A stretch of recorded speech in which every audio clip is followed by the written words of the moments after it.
சொன்னாரு தீபக் அப்படி ஒரு காரணத்தை சொல்லியிருக்காருங்க பிக் பாஸ் நாமினேஷனுக்கு.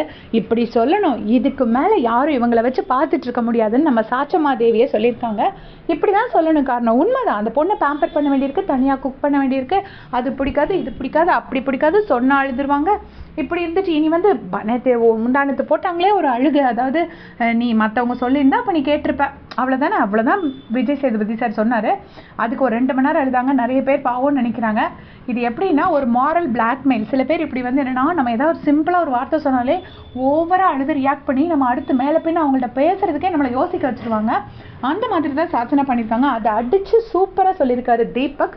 உண்மையிலே இந்த விஷயத்தில் தீபக்கை வந்து நான் பாராட்டியே ஆகணும். அவர் அழகாக சொல்லியிருக்காரு.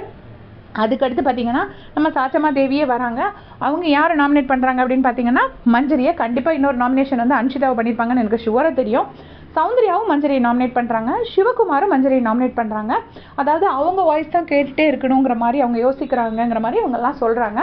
அதுக்கப்புறம் சத்யாவும் தர்ஷிகாவும் ரஞ்சித் எல்லாருமே யாரை நாமினேட் பண்ணுறாங்க அப்படின்னு பார்த்தீங்கன்னா ஆர்ஜே ஆனந்தி வந்துட்டு கொஞ்சம் தன்னோட வாய்ஸே கேட்டுட்டு இருக்கணுங்கிற மாதிரி நினைக்கிறாங்க அப்படின்னு சொல்லிட்டு ஜெஃப்ரி, தர்ஷிகா, ரஞ்சித் இவங்க எல்லாருமே வந்து ஆர்ஜே ஆனந்தி நாமினேட் பண்ணுறாங்க. ஸோ ஆர்ஜே ஆனந்தி கண்டிப்பாக நாமினேஷனில் வருவாங்க. அண்ட் நம்ம எல்லாருக்குமே ஆல்ரெடி தெரியும், இந்த வீக் வந்து முத்துக்குமரனும் சௌந்தர்யாவும் 2 பேருமே நாமினேஷனில் இல்லை. ஸோ பயங்கரமாக இந்த வாட்டி எல்லாமே ஒரு இதாக போகுது. பெரிய ஒரு குழப்படியில் நடக்க போகுது. யார் என்ன நாமினேட் பண்ண போகிறாங்க, யார் எவிக்ட் ஆக போகிறாங்கங்கிற மாதிரி ஒரு இது போயிட்டுருக்கு. ஸோ நம்ம பொறுத்திருந்தான் பார்க்கணும். இந்த வீக்கெண்டு எகெயின் ஒரு வைல்டு கார்டு அனுப்ப போகிறீங்கன்னா எதுக்காக வைல்டு கார்டு எடுக்கிறாங்கன்னே சத்தியமாக புரியலை. ஏன்னா ரியா, வர்ஷினி, சிவா இப்படி வைல்டு கார்டாக அனுப்பிட்டுருக்காங்க. வைல்டு கார்டுன்னு கொண்டு வந்தால் ஒருத்தர் கமெண்ட் போட்டிருந்தாரு, விஜய் மாதிரி கண்டஸ்டன்ட் கொண்டு வரணும்னு. ரொம்ப சுத்தமான ஒரு 100ல் ஒரு வார்த்தை அது. விஜய் மாதிரி ஒரு வைல்டு கார்டு கண்டஸ்டன்ட் கொண்டு வரணும், ஹரிஷ் கல்யாண் மாதிரி கொண்டு வரணும், அர்ச்சனா மாதிரி கொண்டு வரணும்.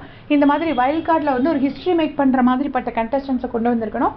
அது இல்லாமல் இப்போ அர்ச்சனாவோட கேம் பிளேக்கு both positive and negative reviews இருக்குது. பட் பாசிட்டிவோ நெகட்டிவோ அவங்க சம்திங் பண்ணுனாங்க. அந்த மாதிரி இருக்கணும்னு நான் நினைக்கிறேன்.